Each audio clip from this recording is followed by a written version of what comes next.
Hello, everyone, and welcome to the Darkest Hour. I'm your host, Amanda Jane. To understand the ontology of someone's thought process, you visualize yourself in their situation, then you try to step away from everything you know to be subjectively true and relook at the situation with new eyes. Is it absurd to imagine a world where the reactions to your childhood moments were different from what they actually were? Would these alternative responses have changed your character? For instance, if instead of receiving praise, your parental guardians had criticized your interests, would you still have pursued them with the same passion? Perhaps it is the fire ignited by adversity that brings out the best in some individuals. The path we are currently on is always just one of many possibilities. Naturally, these paths diverge and lead us to new realms of knowledge and experiences that may have been unattainable in our current lives. Our existence is a journey of learning, growth, and transcendence. The story shared tonight may seem distant from your own life, but I'm certain that many of us can recall a time when our choices had the potential to ruin lives or harm someone we care about. Our decisions are often influenced by chance and circumstances. As the saying goes, as above, so below. In the end, we all fall down. Sometimes good people get hurt and the bad guys win, and sometimes justice is served in a poetic fashion worthy of writing down. So, let's get started, shall we?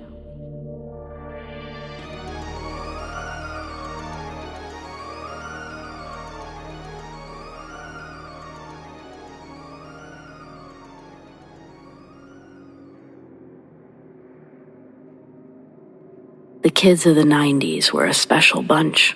We were right at the cusp of when everything became banned and rules in schools changed. I'm not in any way saying that this is a bad thing. I remember my kindergarten teacher smoking on field trips. I also had the opportunity to grow up in a very small town. The kind of town that just felt smaller after leaving. A true stereotypical town where every teacher gives the athletes a bunch of extra credit work, the same extra credit work, so that they can keep turning it in over and over to legitimize their passing grade in the class.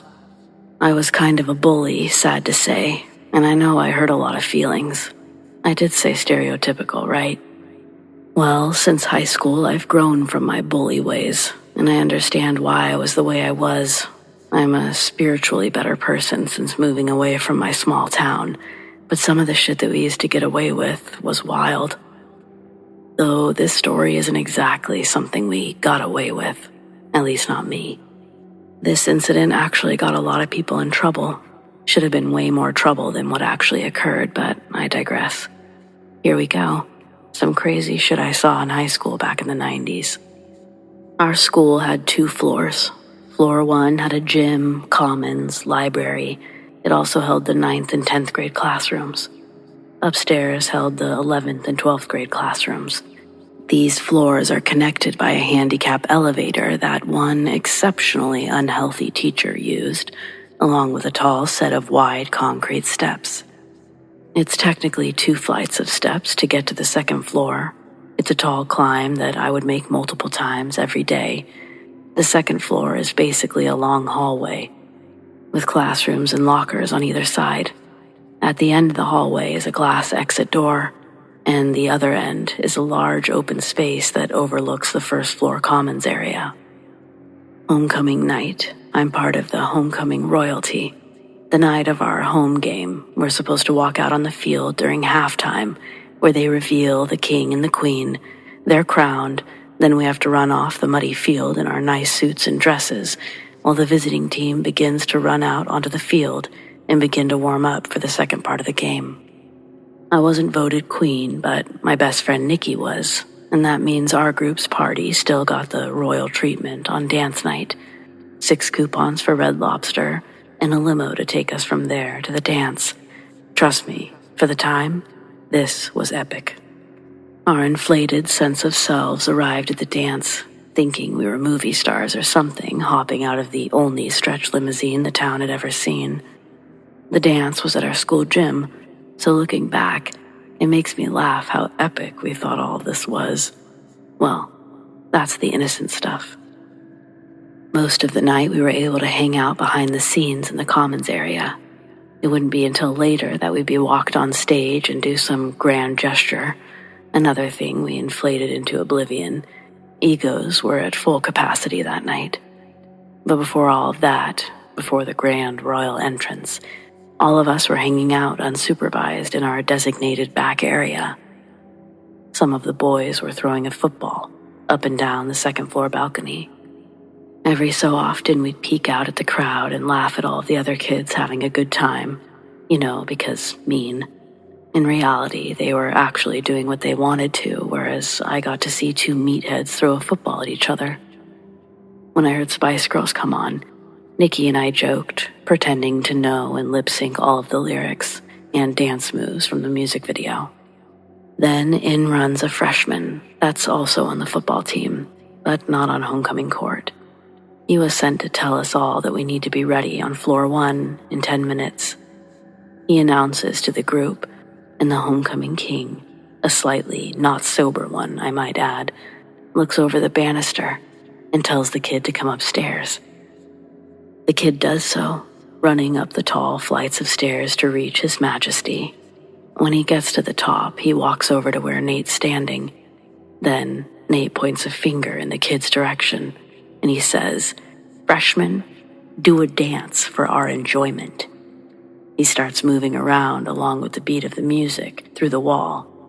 After a minute, Nate tells him to stop and face the people below. The freshman turns and looks down to us lounging in the first floor commons. We all jokingly boo the kid. Then Nate comes up behind the kid and grabs him off of his feet, holding him like a baby, and then lifting him over the railing of the balcony. Below, we all think it's the funniest thing ever. None of our combined teen brains could predict whatever could possibly happen. Then, my stomach dropped when the kid's awkward laughing changed to screams for Nate to stop and begging him to be set back down. As Nate holds the struggling freshman over the railing, he calls out to the crowd, asks if the kid's dance moves appeased us. There's a mixture of laughter and thumbs down being thrown in their direction. He tells the freshman, "Well, you heard him." Then he acts like he's going to toss the kid off. This joking jiggle makes the kid squirm so fierce he actually managed to push himself from Nate's arms while he was still suspended in the air. Nate drops the freshman, and all of us watch in shock as he drops. His legs hit the trophy case, and he spun like a helicopter landing on the ground with a loud smack bounce. The freshman's arm stiffened out in front of him, then he went limp on the ground. By now, I was in a full-blown panic.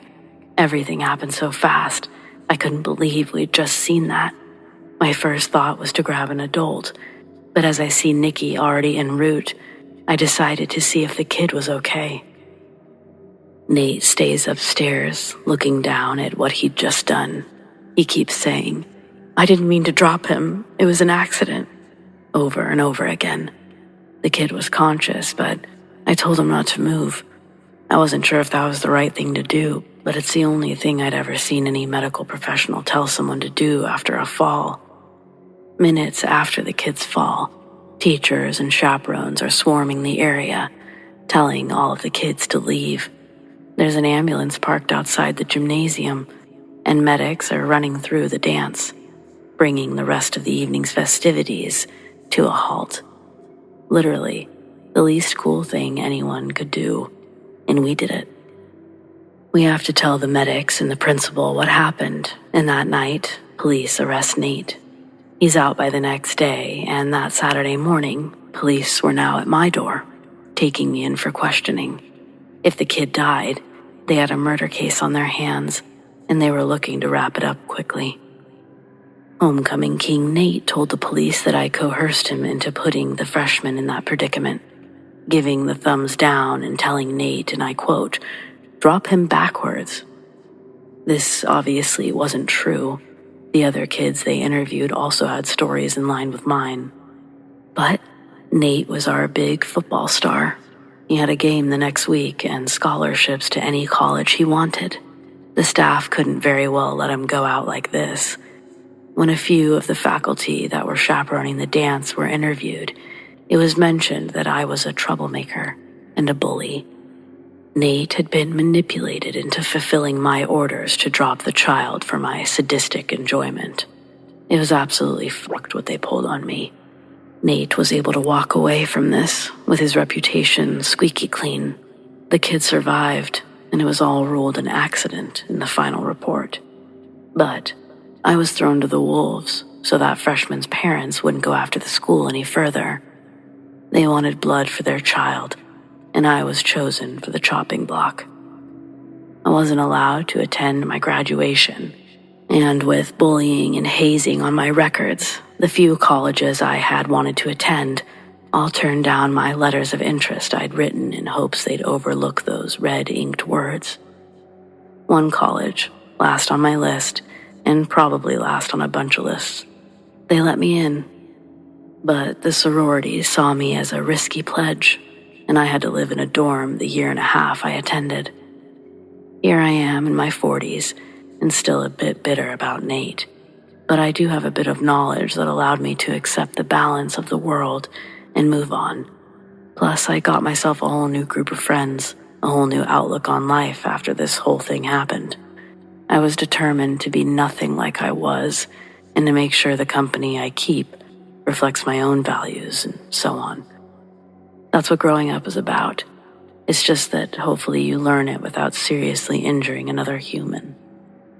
Also, I'm not proud this makes me smile because I'm not a sociopath, but Nate's sophomore year of college, he blew out his knee in the first game of the season. Did it change my situation? Not in any way. Did it change Nate's? Yeah. And somehow, some way, my injustice was righted. Hakuna Matata, but only after revenge.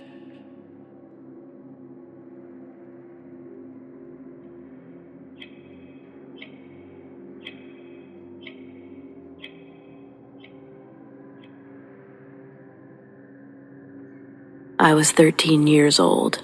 I'd been attacked in a school playground by a vicious Doberman, let loose by some stupid kids. The dog tore a hole in my hamstring and tendon, so my dad decided that we should go to the ER. As we arrive, we can hear some kind of two-way radio with a voice saying there was a bad accident and 2 people were coming into the ER. I was taken back and told to lay prone on the exam table. The staff were scurrying around, preparing for the arrivals. The doctor came over, injected me with a numbing agent, and started to stitch my torn hamstring together.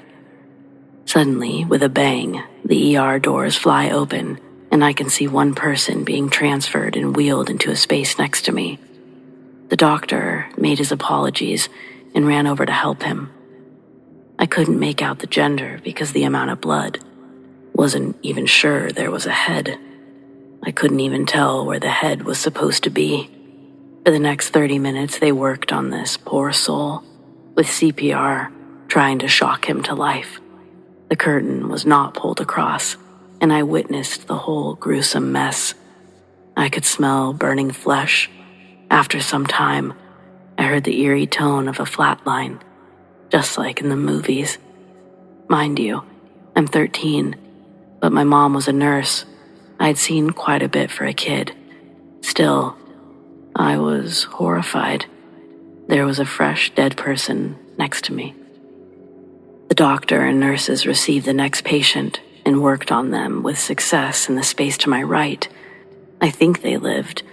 With a sigh, he returned to me and noticed that I could see everything, including the dead body just feet away from me. Oh, geez. He pulled the curtain across to block the view. "Is that guy dead?" I asked. "Yep, damn it he is. He didn't wear a seatbelt, and this is what happens. After pulling his bloody gown and gloves off, he slowly washed his hands in silence, walked over to me. At least I can fix you. My dad asked how it went in the ER, and I told him I just wanted to go home.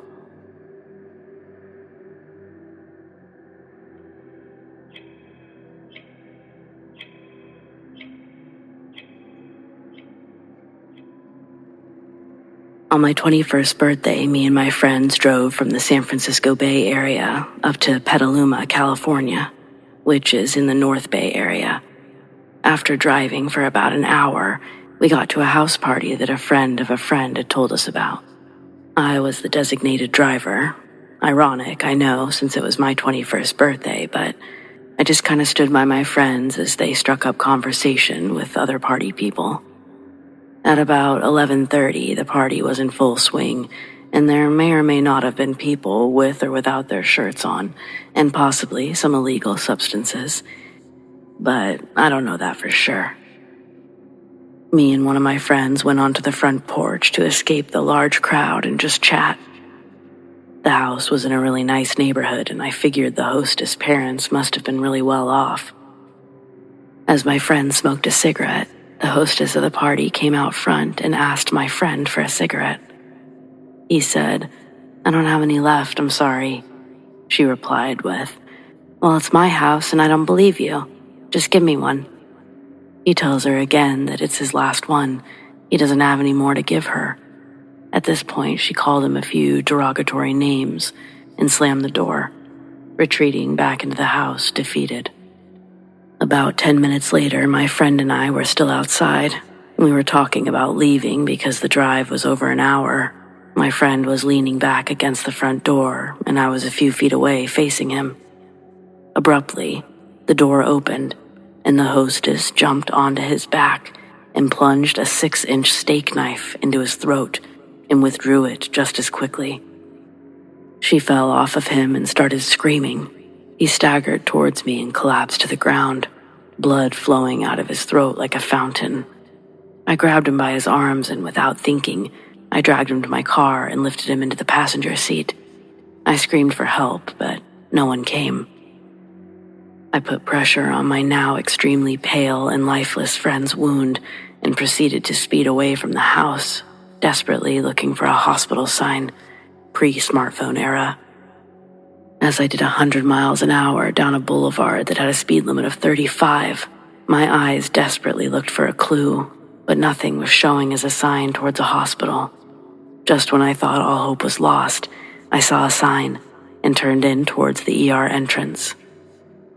As we approached the ER ambulance bay, I crashed into some plants because I was going too fast, and we stopped. I pulled my friend out of the car screaming, and staff came outside and took him to the ER. I ran in after him covered in blood, but security stopped me. All I could see through the window of the door that separated the lobby from the ER was my friend's still lifeless body on the table. About 45 minutes went by, and the doctor finally said, "What you did saved your friend's life, but he's still critical. We're sending him to another hospital." The rest of the story is still interesting, but too long to post here. But in summary, my friend survived, and the woman who stabbed him went to jail for 7 years. I'm thankful each and every day that I was able to think quick enough to, quote-unquote, save my friend's life. But you'll never hear me say that I'm a hero. That was truly the scariest thing I've ever witnessed, and I pray that I never have to relive anything like that again.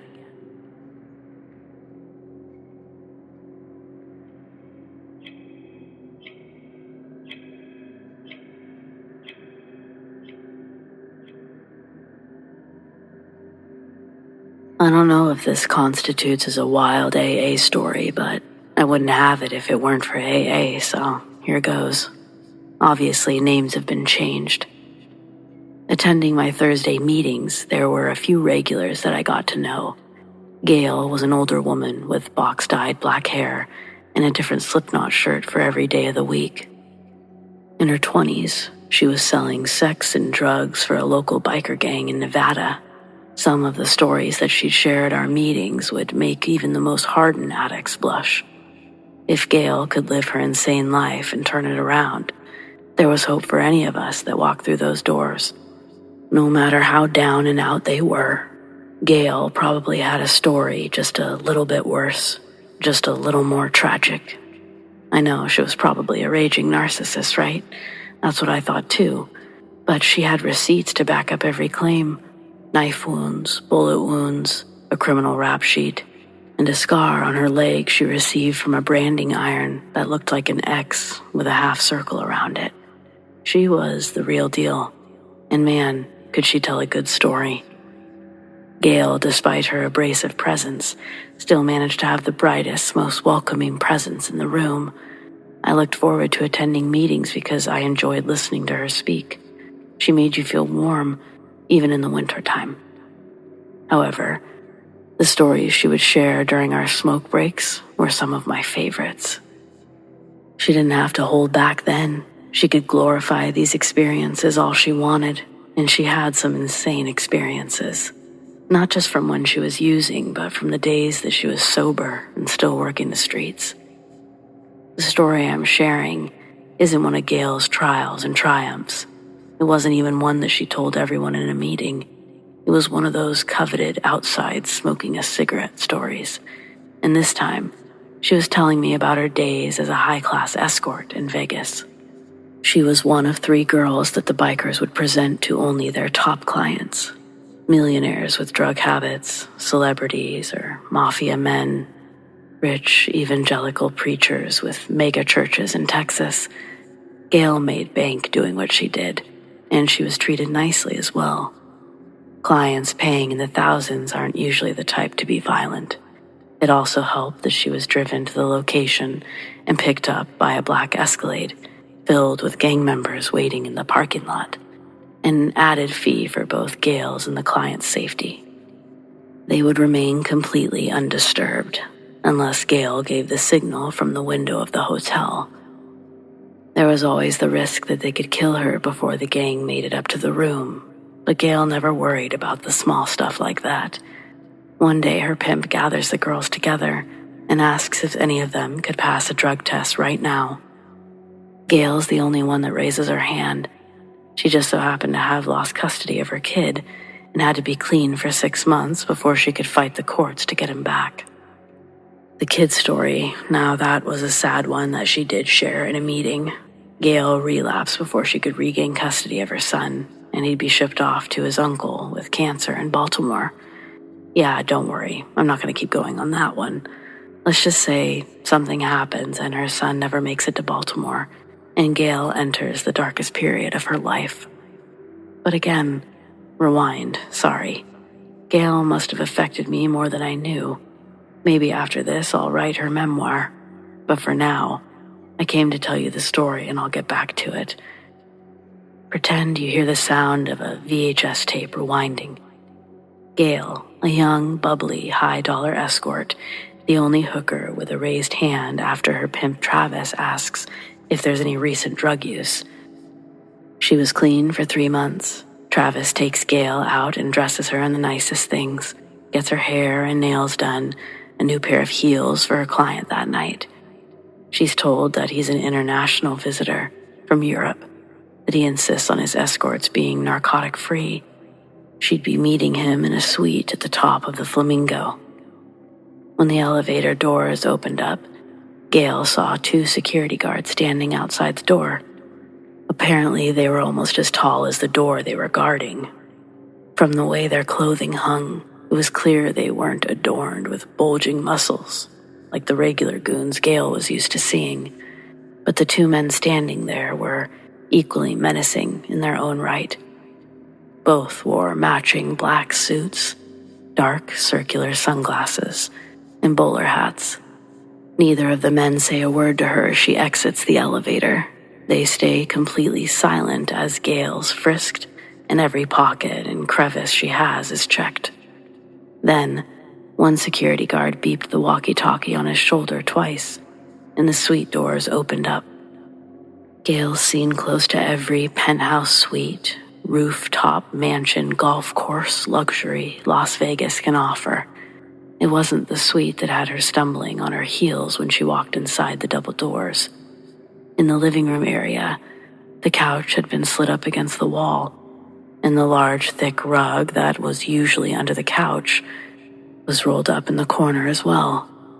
Where the rug should be is now 4 big blue plastic tarps taped together, covering the living room floor up to the walls. Directly in the middle of the tarp is a hospital bed and an IV and other tubes hooked up to a medical device. The sight made her stop. She wasn't but a few steps into the door, but then she tried to backpedal. She bumped into her client. Gail jumps away in fright, landing onto the blue tarp. The man that was standing behind her walls forward from the dark entryway to better reveal himself under the small chandelier that had decorated the living room. In a thick German accent, he apologized for the scare and introduces himself as Elijah. Being on the floor for her first sight of this man, she describes him from the ground up. He's dressed nicely. He wore expensive loafers under black business pants and a dark cardigan. He was handsome, looked to be in his 40s. He wore the same dark circular sunglasses as his security did. He extends a hand to help Gail up. She accepts his gesture, and the blue tarp loudly crinkles as she stands. The first thing Gail asked Elijah is, "Are you going to murder me?" To her relief, he says no. Her next question is if the doctor setup was a kink and if she's playing the nurse or patient. Elijah casted her as the patient in their little scenario they'd be playing that night. Gail's ushered to the gurney, and she approaches it with noticeable hesitation, but hops on. Elijah's quiet as he straps her arms down. Gail thinks it's weird his face hasn't changed expressions during this. He wasn't getting turned on by what was happening. His lack of enthusiasm started making her feel a little self-conscious. As crazy as this was, she would have much preferred a psychopath that was actually, into it. Elijah looked uninterested in Gail and mainly focused on plugging in medical equipment, tapping IV drips. Along with her arms and legs, her forehead was also strapped down tightly to the gurney bed. In situations like these, Gail was taught to never make the client feel bad and just be cool, unless it's a do-or-die situation. So Gail just smiles and says that she's just hoping that whatever he plans on them doing, they get it over quick. With her head strapped in, Gail's line of vision is basically straight up into the chandelier. She can hear Elijah quietly walking around her. Beside her, a bag is unzipped. Then, Elijah appears over her with a syringe. Seeing this in his hand, Gail starts sweating. She tries to hide the tremble in her voice as she lets out a playful laugh and asks, "What's the big needle for, Doc?"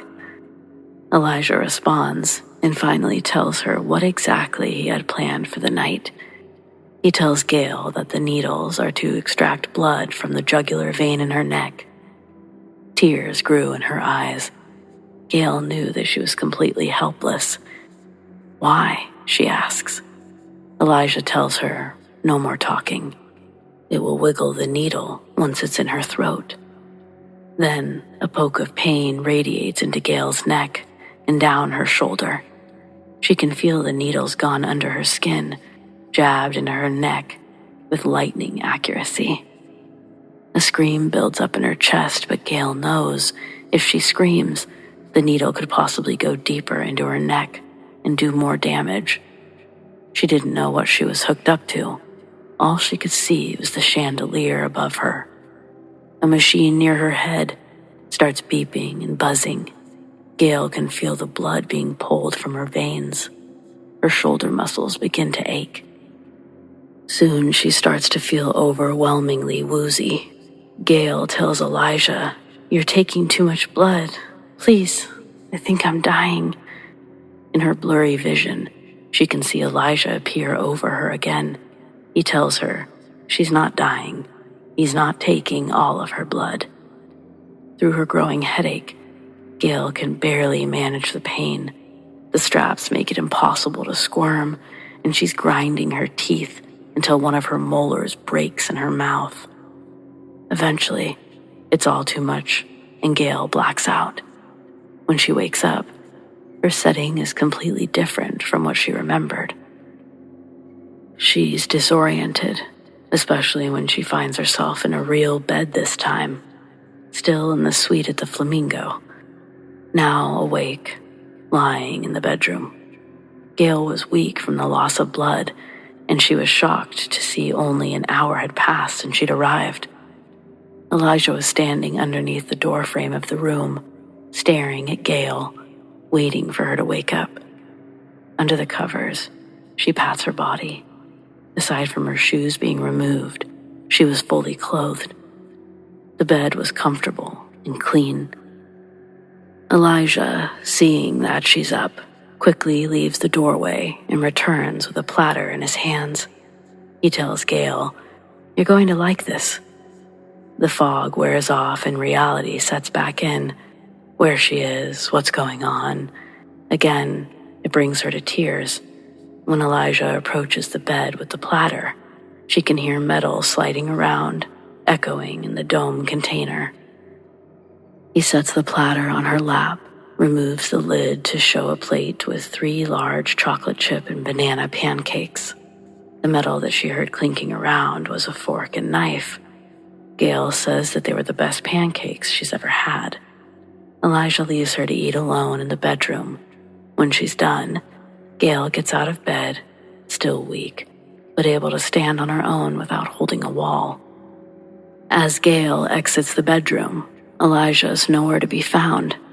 She doesn't look around for him. Instead, she runs through the living room, avoiding the gurney and medical equipment that's still set up.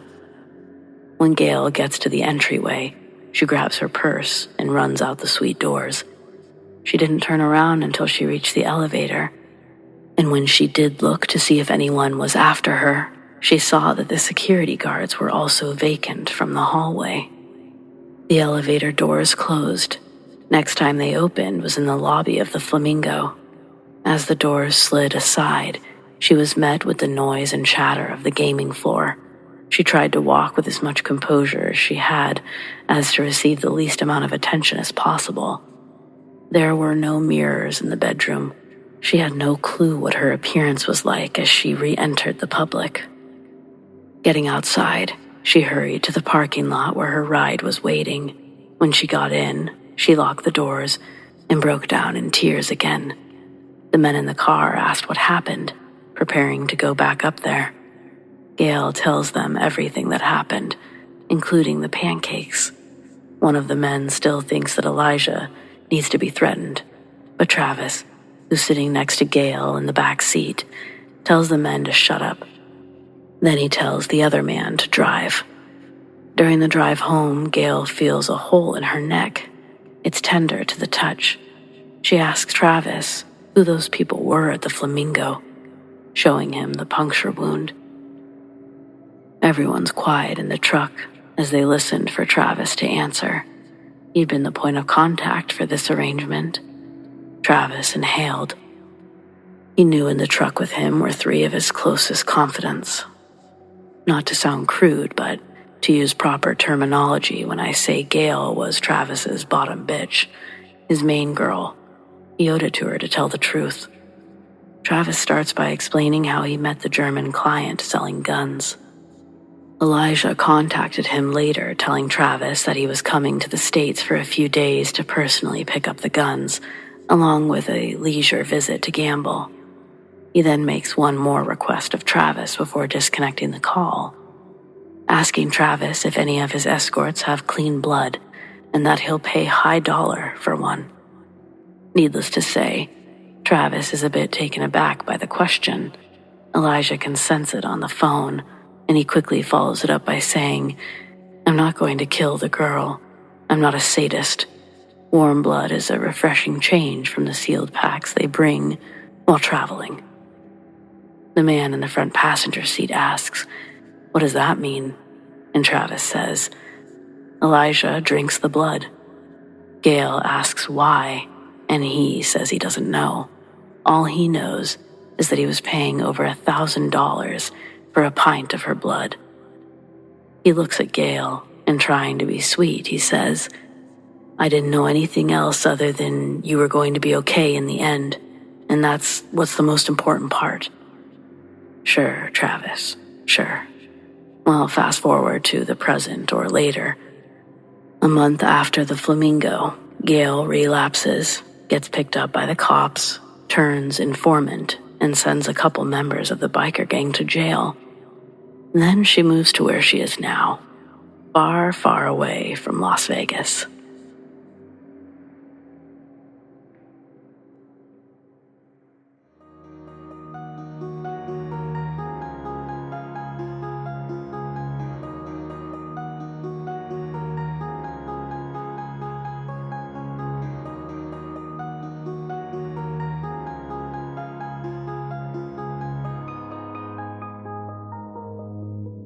Well, friends, it appears we've reached the end of tonight's episode.